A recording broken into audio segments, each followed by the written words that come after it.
Welcome class 7. Today I am going to start chapter 2 of history, New Kings and Kingdoms. In this chapter first topic is the emergence of new dynasties. Dynasties means बेटा होता है वंश और emergence means होता है उत्थान. तो नए वंशों का उत्थान. तो बेटा आप देखो किंग किसी भी राज्य को ठीक कौन चलाता है? किंग चलाता है. आपका चैप्टर भी है किंग्स एंड किंगडम्स. तो बेटा जो किंग होता था वो अकेले पूरे राज्य को हैंडल नहीं कर पाता था. ठीक, तो क्या करता था कि अपने अंडर में 2 हेल्पर रखता था, जैसे लैंडलॉर्ड और ओरियर चीफ. ये क्या होते थे? राजा का सपोर्ट करते थे. राजा क्या करता था? इनको अपने राज्य का छोटा छोटा भाग दे देता था और कहता था आप इसको देखरेख करो. तो बेटा अब ये देखो लैंडलॉर्ड और ओरियर चीफ क्या होते थे उसके बारे में यहाँ बताने जा रहा हूँ आपको. They were acknowledge as the subordinate to king known as samanta. बेटा ये पूरी तरह से राजा के अंडर में होते थे और राजा को फॉलो करते थे. ठीक, और उन्हें क्या कहा जाता था? समंता कहा जाता था. यानी ये राजा के अंडर में काम करते थे, राजा के रूल्स को फॉलो करते थे, राजा जो कहता था उसको मानते थे. ठीक, इसलिए उसको क्या कहा जाता था? समंता कहा जाता था. यानी जो लैंडलॉर्ड थे और ओरियर चीफ थे उन्हीं को समंता कहा जाता था. Samantas gave gift to their king और ओवरलॉर्ड. बेटा समंता ये जो होते थे वह राजा को गिफ्ट देते थे. तो गिफ्ट के रूप में क्या देते थे? जो टैक्सेस थे उस एरिया के, जो रिसोर्सेस थे, या जो कंस्ट्रक्शन का वर्क था, या जो एडमिनिस्ट्रेशन था, ठीक, उसका सबका देख रेख कौन करता था? समंता. तो समंता जो टैक्स कलेक्ट करते थे या अदर जो भी चीज उस एरिया से कलेक्ट करते थे, जिस एरिया के वो समंताज थे, तो वह राजा को गिफ्ट के रूप में दे देते थे. थर्ड बेटा they provide military support to the king. और बेटा आप जैसा कि राजा है तो यहाँ वहाँ युद्ध करेगा ही, दूसरे राजा से युद्ध करेगा ही. तो बेटा जब राजा दूसरे राजा से युद्ध करने जाता था तो भी ये समंता क्या करते थे? अपने एरिया के मिलिट्री का सपोर्ट राजा को करते थे और राजा का हेल्प अपने मिलिट्री भेज के करते थे. नेक्स्ट टॉपिक बेटा situation change after the samantas gained power and wealth. बेटा देखो जैसा मैंने बताया फर्स्ट टॉपिक में कि राजा जो है वो समंताज को रखता था क्योंकि अकेले वो पूरे राज्य को नहीं देख पाता था. लेकिन जब समंताज को पावर और वेल्थ यानी शक्ति और पैसा मिला, धन मिला, जैसे जैसे वो धनी होते गए, पावर गेन करते गए, उन्होंने क्या किया देखो, they declared themself to be mahasamantas and mahamandaleshvara. बेटा वो अपने आप को महासमंता कहलवाने लगे, मंडेलालेश्वरा कहलवाने लगे. Second sometimes they asserted their independence from their overlords. और बेटा जो राजा था, ठीक, उससे अपना इंडिपेंडेंस घोषित करवाने लगे कि नहीं मैं स्वतंत्र हूँ. वह क्या कहने लगे कि मैं इंडिपेंडेंस हूँ. जैसा कि आप इंडिपेंडेंस मीन जानते हो, तो जो समंताज थे वो अपने आप को इंडिपेंडेंस घोषित करवाने लगे, यानी करने लगे, कहने लगे कि मैं किसी भी राजा के अंडर में काम नहीं करूंगा, मैं इंडिपेंडेंस हूँ. कौन? समंता. और समंता कौन था? जिसको राजा अपने छोटे छोटे राज्य के भाग को दे देता कि अब देखो जब समंताज के पास पावर और धन आ जाते थे तो अपने आप को क्या करने लगे? महासमंता कहलवाने लगे. अपने उस एरिया को, उस क्षेत्र को जो राजा उनको दिया था देखरेख करने के लिए, उनको अपना इंडिपेंडेंस स्वीकार कराने लगे और राजा के खिलाफ युद्ध की भी घोषणा कर देते थे कि नहीं हम आपसे युद्ध करेंगे, हम आपसे आपके अंडर में काम नहीं करेंगे. तो बेटा ये कौन था? समंता था. इसी तरह किंग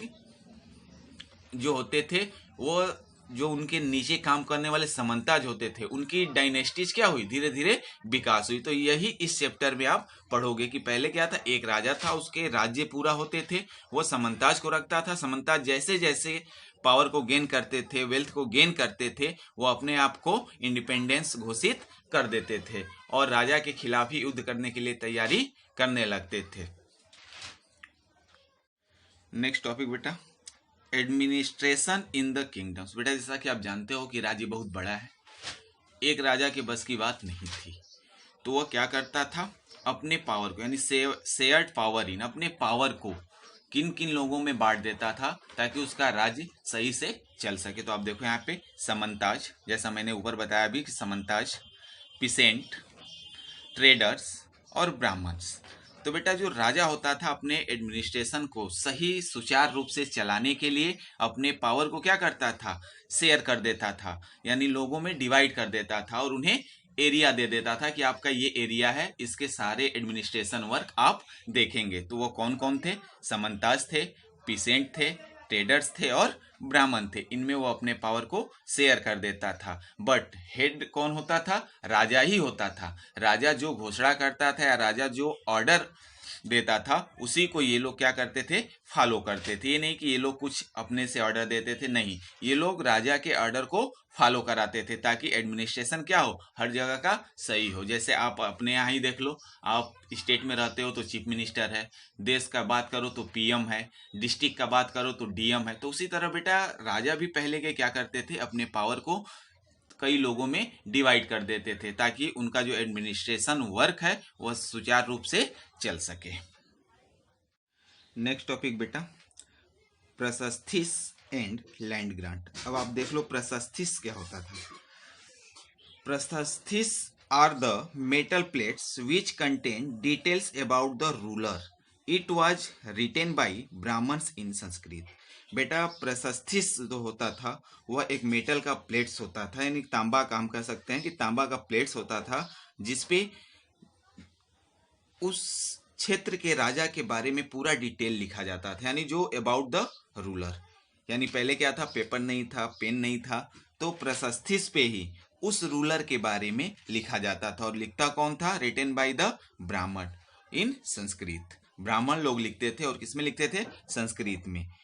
तो रूलर के बारे में जो डिटेल लिखा जाता था वो जिस मेटल प्लेट पे लिखा जाता था उसे क्या बोलते थे? प्रशस्तिस बोलते थे। अब बेटा अब सोच लो कि राजा के बारे में ब्राह्मण लिखते थे और ब्राह्मण किसके अंडर में काम करते थे? राजा के बारे में, राजा के अंडर में। ठीक, तो जरूरी नहीं कि जो राजा करता था या जो सही था उसी को ब्राह्मण लिखता था। ब्राह्मण किसके अकॉर्डिंग लिखेगा? राजा के अकॉर्डिंग, क्योंकि राजा क्या है? उसका हेड है।